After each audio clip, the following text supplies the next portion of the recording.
Now that you have the V250 up and running with all of your cameras connected and everything locally, I will now show you how to use the Visual View Lite application that's available both through the Android and the iOS markets. Now you can actually use the QR scanning portion of this both through the client and the server. I'm going to start with the client, show you how to do that. The first thing you'll want to do is come up here to the top, click Servers, come down to Servers. This will open up your server, and then of course off to the right hand side you have a button labeled QR code. That when you click this, this will bring up the QR code that you will need to scan into the application.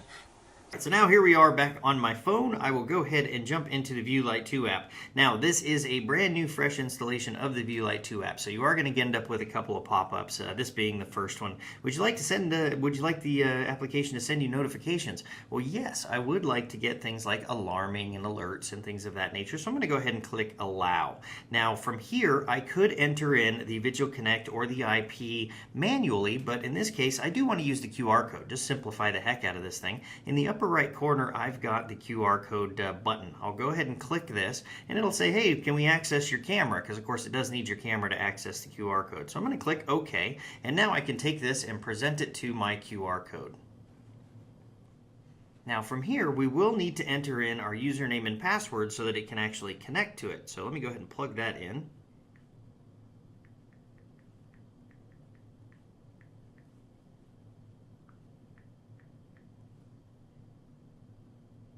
And sure enough, it's connected up to the server. Now this will start to automatically populate some camera views in here. A couple of quick little things just to kind of point out. You can change the layout down here by just clicking the layout button on the bottom of the screen. You can view alarms. You can clear those alarms. Those, of course, being the icons across the bottom. But one thing I definitely wanted to point out to you is if you come up here to the upper left corner and click the menu button, down at the very bottom of the screen, you have a settings button.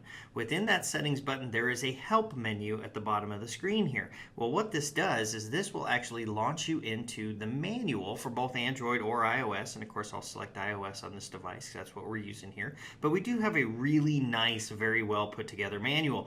Definitely something that you'll want to point out, of course, to your end users that they want to go through the software, take a look at the application, find out all of the neat little features that we do have built in here. But the best advice, of course, is it's an app. Get in there and play with it. Go have fun with the software. Enjoy it. Move some camera screens around. Maybe save off some views. Do all of that neat fun stuff. And just at the end of the day, just really enjoy this app.